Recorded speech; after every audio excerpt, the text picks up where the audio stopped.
Hello friends, स्वागत है आपका ऐसा सूरज स्टडी सेंटर। मैं सूरज कुमार आपके बीच ला रहा हूँ इंग्लिश का बहुत ही इंपॉर्टेंट चैप्टर जिसका नाम है टेंस।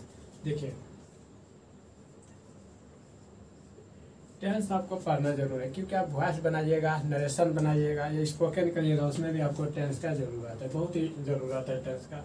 तो हम टेंस में आप कोई भी सेंटेंस बनाइएगा, बड़ा बनाइए या छोटा क्यों नहीं बनाए, तो उसमें आपको तीन चीज़ का ज़रूरत होगा। पहला होगा सब्जेक्ट, वर्ब और अदर वर्ड। आप टेंस में कोई भी बड़ा सब्जेक्ट बनाइए, कोई भी बड़ा सेंटेंस बनाइएगा, उसमें आपको सब्जेक्ट की ज़रूरत होगा, वर्ब की ज़रूरत होगा और अदर वर्ड की ज़रूरत होगा। तो हम चलिए आज स्टार्ट करने वाले हैं।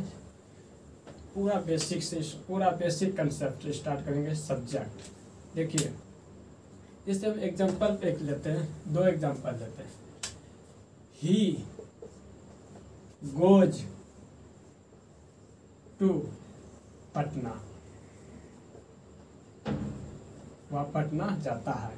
तो इसमें ही हुआ मेरा सब्जेक्ट, गोज हुआ वर्ब और पटना हुआ अदर वर्ड। दूसरा एग्जांपल लेते हैं। दूसरा हम जैसे कहेगा ही इट्स ए मैंगो, वह एक आम खाता है। तो उसमें देखिए भी आया ही सब्जेक्ट आया, इट वर्ब आया और मैंगो मेरा अदर वर्ड आया। तो और दूसरा देखते हैं, जैसे आपको कहेगा राम रीड, राम पढ़ता है, तो राम एक सब्जेक्ट हुआ और रीड क्या हुआ, वर्ब हुआ। तो हम देखें क्या सेंटेंस में कम से कम दो चीज चाहिए, या तो सब्जेक्ट और वर्ब चाहिए। अगर आप बड़ा सेंटेंस बनाइएगा तो सब्जेक्ट, वर्ब और ऑब्जेक्ट चाहिए।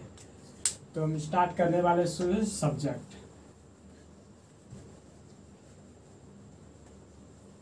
देखिए, सेंटेंस में अगर कोई भी आप सेंटेंस बनाइएगा तो उसमें आपको पहले सब्जेक्ट, वर्ब और अदर वर्ड, तीन चीज का जरूरत है। तो हम स्टार्ट आज करेंगे सब्जेक्ट। तो देखिए सब्जेक्ट क्या होता है, ये तो आप समझ गए। कोई भी सेंटेंस बनाइए उसमें क्या तीन चीज का जरूरी है। पहला है सब्जेक्ट, वर्ब और अदर वर्ड। सब्जेक्ट, वर्ब और अदर वर्ड। तो हम सब्जेक्ट का हिंदी होता है कर्ता। अब सब्जेक्ट कहते हैं किसको? देखिए, सब्जेक्ट दो वर्ड से बना है। एक से बना है सब और दूसरा है जेक्ट। सब मतलब होता है समबड़ी, सब मतलब समबड़ी, कोई। और जेक्ट एक लेटिक वर्ड है, इसमें होता है मेरा डूअर, जो काम करता है। तो हम नाम से ही परिभाषा हम लिख सकते हैं। Subject is a doer word. Subject किसको कहते हैं? जो काम करता है उसी को सब्जेक्ट कहते हैं। राम पढ़ता है, राम एक पढ़ने का काम करता है, राम सब्जेक्ट हो गया। मैं खेलता हूँ, मैं खेलने का काम करता हूँ, तो मैं हो गया सब्जेक्ट। वह जाता है, वह एक जाने का काम करता है, वह हो गया सब्जेक्ट। हम क्या बोले? Subject is a doer word, जो काम करता है वो सब्जेक्ट कहलाता है। क्या बोले? जो काम करता है वही मेरा सब्जेक्ट होता है, वही सब्जेक्ट यानी करता होता है, वही करता होता है। यहाँ तक तो आप समझ गए। चलिए आगे देखिए क्या होता है। तो हम क्या बोले? सब्जेक्ट जो काम करता है वही मेरा सब्जेक्ट कहलाता है।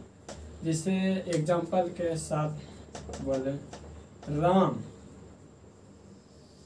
पढ़ता है, राम पढ़ता है। तो इसमें सब्जेक्ट हो गया मेरा राम, क्योंकि राम एक पढ़ने का काम करता है। क्या बोले? जो काम करता है वही मेरा सब्जेक्ट कहलाता है। तो यहाँ तक तो आप उतार लिए, फिर हम आगे देखते हैं। देखिए, हम क्या बोले? जो काम करता है वही सब्जेक्ट कहलाता है। अगर जो काम नहीं करेगा वो सब्जेक्ट नहीं कहलाएगा। रोड बनती है, रोड तो कोई काम नहीं कर रहा है, रोड के सब्जेक्ट नहीं हुआ। कलम टूट गई, कलम तो कोई काम नहीं कर रहा है, क्या कर रहा है, अगर यहाँ कलम रख दिए तो अपने आप तो काम करेगा ना। क्या कलम सब्जेक्ट नहीं है। चलिए आज आगे हम देखते हैं। तो सब्जेक्ट हम इसको दो भागों में बांटते हैं। पहला होता है मेरा लिविंग, जिंदा प्राणी जो हिलता जुलता है उसको हम कहेंगे लिविंग। अगर हिले डोलेगा तो काम जरूर करेगा, वो कहेंगे डूअर।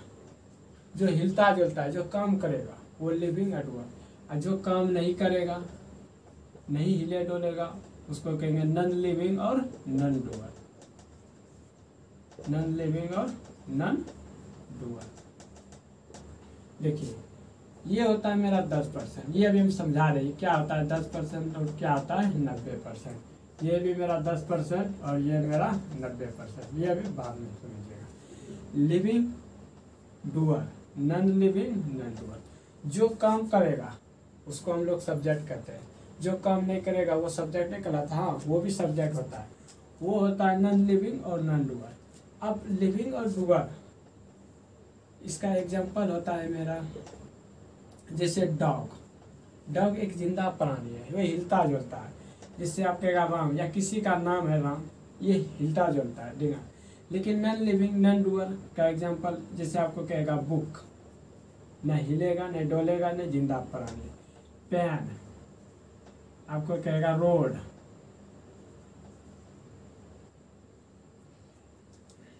हो गया पेन, इटीसी।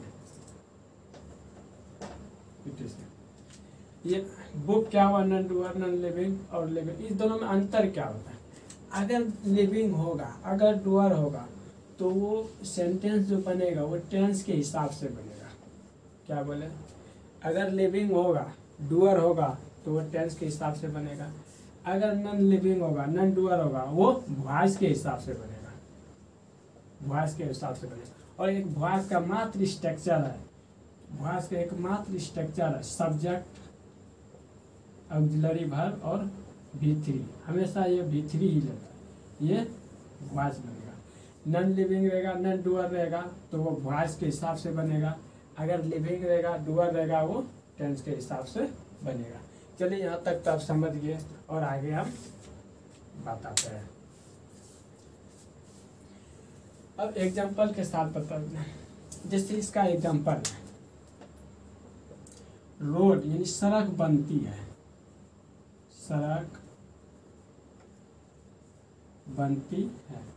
देखो सड़क बनती है, सड़क तो कोई काम कर रहा नहीं, तो ये वॉइस के हिसाब से बनेगा। और वॉइस का एक मात्र स्ट्रक्चर सब्जेक्ट, ऑक्सिलरी वर्ब और V3 हमेशा। जिससे आपको कहेगा, इसका एग्जांपल है पेन, यानी कलम। कलम टूट गई,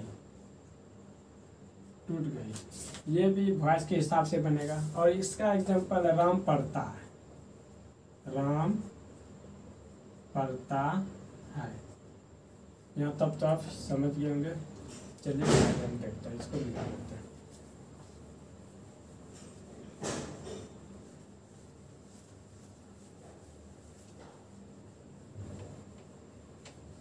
ऊपर से हम क्या बोले, सब्जेक्ट, फिर से हम लिखते हैं सब्जेक्ट।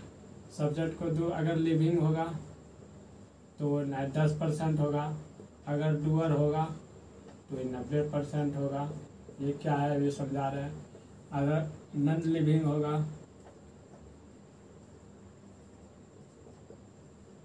या तो नॉन डूअर होगा,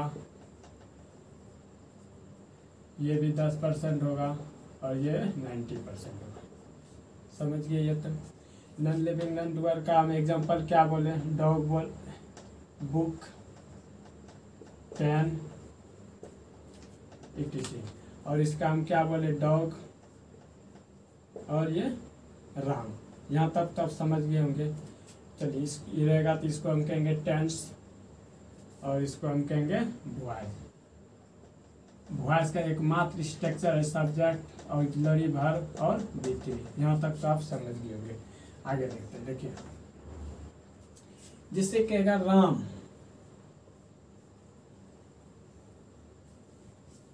अंग्रेजी पढ़ता है। तो आप सोचिए ये भॉइस से बनेगा कि टेंस से बनेगा। तो राम अंग्रेजी पढ़ता है, तो पहले देखेंगे इसमें लिविंग है कि ये लिविंग है या नॉन लिविंग है, डूअर है या नॉन डूअर है।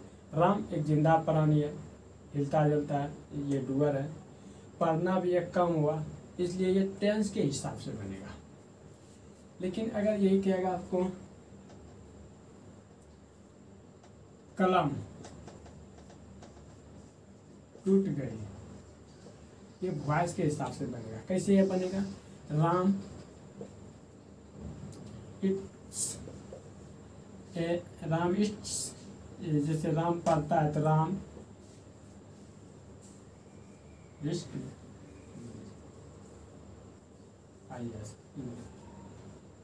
कलम टूट गया, पेन इज ब्रोकन।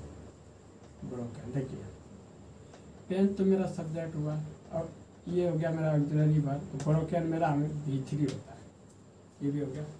राम मेरा सब्जेक्ट हुआ, ये तो V5 लगा और ये मेरा अदर वर्ड हुआ, सिंपल प्रेजेंट टेंस का है। तो यहाँ तक तो आप समझ गए, यहाँ आप नोट करिए, आगे देखते हैं।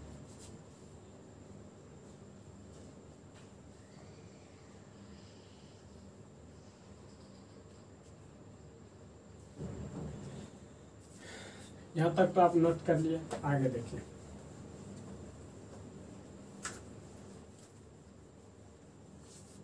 आपको कहेगा कि ये आप बना दिए तो तुम्हें पीटा जाता है, तुम्हें पीटा जाता है। तो ये आप पहले बताइए वॉइस से बनेगा कि टेंस से बनेगा। देखो तुम्हें लिविंग है, डूअर, तुम्हें लिविंग है तो ये यू, लिविंग है यू। लेकिन पीटा जाता है, जब तुमको पीट रहा है तो तुम काम क्यों, काम कर रहा है क्यों? तुमको पीटा तो तुम चुपचाप बैठा है, फिर आया पीट के चला गया, तुम मारा उसको नहीं मारा, तो काम तुम किया कहाँ? अगर तुम काम किया तब न डूअर होता, तुम काम तो किया नहीं, इसलिए तुम हुआ नॉन डूअर। अब देखिए ये तो लिविंग हुआ, तुम्हें तो लिविंग हुआ, और पीटा जाता ये हुआ मेरा नॉन डूअर। तो संख्या किसका बेसी है? ये 10% ज़्यादा है कि 90% ज़्यादा है? ये 90% ज़्यादा है। अगर 90% ज़्यादा है तो ये बनेगा वॉइस के हिसाब से, ना कि टेंस के हिसाब। देखिए ये बेसी है कि ये बेसी है? बेसी ये है, तो सब बनेगा क्या? वॉइस के हिसाब से। तो यू, अब इसके स्ट्रक्चर हम क्या बोले थे? वॉइस का स्ट्रक्चर बोले थे सब्जेक्ट, ऑक्सिलरी वर्ब और V3। देखिए सब्जेक्ट यू हो गया, ऑक्सिलरी वर्ब होता है यू आर, और बीटन हमेशा V3 लगता है, यू आर बीटन। ये तो आप समझ गए होंगे 10%, 90%। अगर जिसका इसका संख्या ज़्यादा रहेगा और इसका कम रहेगा तो बनेगा टेंस, अगर इसका कम रहेगा इसका ज़्यादा रहेगा बनेगा वॉइस। यहाँ तक तो आप समझ गए होंगे। चलिए आगे बढ़ते हैं, नोट करते रहिए। देखिए ये सब मिटा दे फिर से। अब सब्जेक्ट को हम पूरा यहाँ तक तो आप समझ गए होंगे। अब बेसिक और कंसेप्ट समझिए। सब्जेक्ट को पहचानने का पूरा आसान तरीका, कैसे हम सब्जेक्ट को पहचानेंगे। देखिए एक नोट पॉइंट लिखिएगा, बहुत ही इम्पोर्टेंट। बोल रहे हैं कौन या किसको,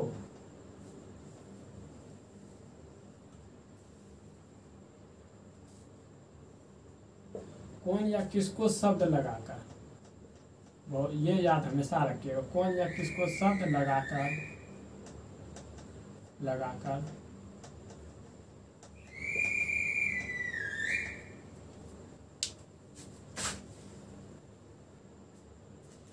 कौन या किसको शब्द लगाकर प्रश्न करते हैं, वही हमारा सब्जेक्ट होता है। वही हमारा जो आंसर मेरा होता है, जो उत्तर होता है, वही हमारा सब्जेक्ट होता है। क्या बोले? कौन या किसको शब्द लगाकर हम प्रश्न करते हैं, कोई वाक्य में हम प्रश्न करते हैं, जो मेरा आंसर होगा वही मेरा क्या होगा? सब्जेक्ट होगा। जिससे हम एग्जाम्पल लिखते हैं, कहेगा सीता बाजार जाती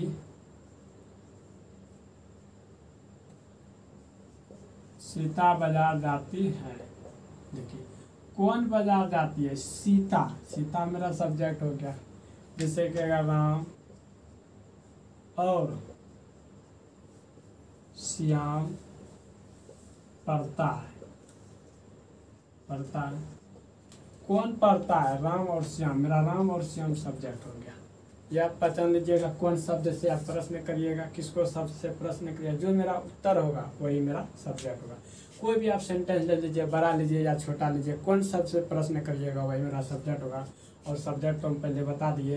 और आगे देखिए सब्जेक्ट, यहाँ आप क्या देखें, यहाँ एक सब्जेक्ट है और यहाँ ये भी राम भी एक सब्जेक्ट हुआ, श्याम भी एक सब्जेक्ट हुआ। तो हम यहाँ क्या देखें, सब्जेक्ट।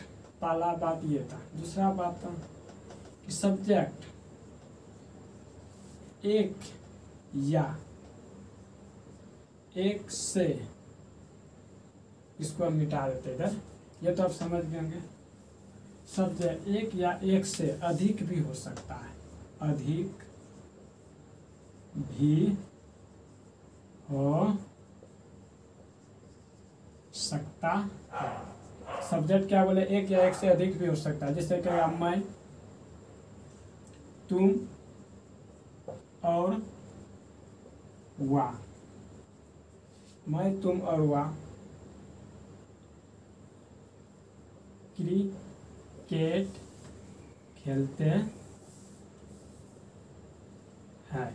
मैं, तुम और वह क्रिकेट खेलते हैं। देखो मैं एक सब्जेक्ट, तुम दो सब्जेक्ट और वह तीन सब्जेक्ट। क्या बोले, सब्जेक्ट एक या एक से अधिक भी हो सकता है। हो गया, एक दो तीन यहाँ सब्जेक्ट हुआ। ये भी आप पढ़ने, इसको भी आप नोट कर लीजिए। आगे देखते हैं। सब्जेक्ट आप पूरा पढ़ लीजिए।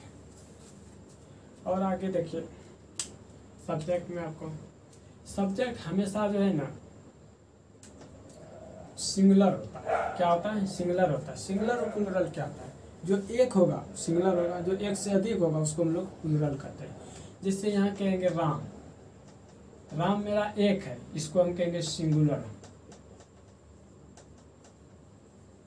लेकिन यही हम ऐसे राम्स कह देंगे, तो ये एक से अधिक हो गया, इसको हम कहेंगे प्लूरल।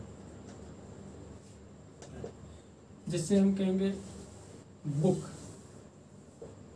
ये भी एक सिंगुलर हुआ। शॉर्टकट में ये सिंगुलर लिख लेते हैं। लेकिन हम क्या कहेंगे, बुक्स, ये प्लूरल होता है, प्लूरल होता है। तो हम यहाँ हुआ क्या, ये समझिए आप। देखिए हम बोले क्या, सब्जेक्ट हमेशा सिंगुलर होता है। इसको भी मिटा देते हैं और लिख लेते हैं। सब्जेक्ट हमेशा क्या होता है, सिंगुलर होता है। सब्जेक्ट हमेशा क्या होता है, सिंगुलर होता है। इसमें एस या ईएस लगाकर हम क्या बनाते हैं, प्लूरल बनाते हैं। ये भी याद रखना है हमेशा के लिए। जैसे कहेगा बुक, ये क्या है, ये सिंगुलर है, इसमें हम एस जोड़ेंगे तो ये क्या हो जाएगा, बुक्स। ये क्या हो गया, मेरा प्लूरल हो गया। ये क्या था, सिंगुलर था, एस जोड़े तो क्या हो गया, प्लूरल हो गया। जिससे आपको कहेगा पेन, ये क्या है, सिंगुलर है, इसमें एस जोड़ेंगे हो जाएगा पेन्स। क्या हो गया, प्लूरल हो गया। ये भी समझ में आ गया होगा। चलिए और आगे फिर हम एक बार रिकॉल कर लेते हैं। ये सब हमेशा उतारते रहिए। एक बार हम रिकॉल कर देते हैं। देखिए सब्जेक्ट मतलब होता है समबडी, सब मतलब समबडी, जेक्ट मतलब डूअर, जो काम करता है। डूअर मतलब जो काम करता है, वही मेरा सब्जेक्ट होता है। Subject is a doer word, जो काम करता है वही मेरा सब्जेक्ट कहलाता है। अब प्रश्न आया, जो काम करेगा वही सब्जेक्ट कहलाएगा क्या? जो काम नहीं करेगा सब्जेक्ट नहीं कहलाएगा। कलम नया है, कलम तो नया है, कोई काम तो करना है, तो यह सब्जेक्ट नहीं हुआ। कलम टूट गई, तो ये काम कर रहा है कहाँ, तो क्या ये सब्जेक्ट नहीं हुआ? हाँ। तो हम आगे फिर बताएं कि सब्जेक्ट दो भागों में होता है, एक होता है लिविंग या डूअर, दूसरा आता है नॉन लिविंग या नॉन डूअर। अगर लिविंग रहेगा नॉन और डूअर रहेगा तो उसको हम बनाएंगे टेंस के हिसाब से, अगर नॉन लिविंग रहेगा नॉन डूअर रहेगा उसको हम बनाएंगे भुआस के हिसाब से। और भुआस का एकमात्र स्ट्रक्चर दिया subject plus auxiliary verb plus V3, ये भी हो गया। जिससे कहेगा रोड सड़क बनती है, तो रोड इज ब्रोकन, सड़क बनती है, रोड इज ब्रोकन, ये भी आप समझ में आ गए। फिर आगे बोले कौन शब्द से लगाकर, कोई भी आप टेंस में आप सेंटेंस बनाइएगा तो उसमें कौन शब्द से प्रश्न करिएगा, कौन शब्द से लगाकर अगर प्रश्न करिएगा जो मेरा उत्तर होगा वही मेरा सब्जेक्ट कहलाता है। जैसे कहेगा आपको राम नहीं पढ़ता है, तो कौन नहीं पढ़ता है, राम, राम मेरा सब्जेक्ट हो गया। कोई जैसे आप APJ अब्दुल कलाम अमेरिका जा रहे हैं, तो कौन अमेरिका जा रहे हैं, APJ अब्दुल कलाम, तो APJ अब्दुल कलाम क्या मेरा सब्जेक्ट हो गया। ये भी आप समझ में आ गया। अब देखिए वर्ब और अदर वर्ड, तो आज हम सब्जेक्ट का चर्चा कर लिए। सब्जेक्ट एक बार और एक दो वीडियो देख लीजिएगा सब्जेक्ट, फिर हम आगे नेक्स्ट वीडियो में हम वर्ब बताएंगे और अदर वर्ड बताएंगे। चलिए आई होप तो हम समझ लेंगे। जय हिंद।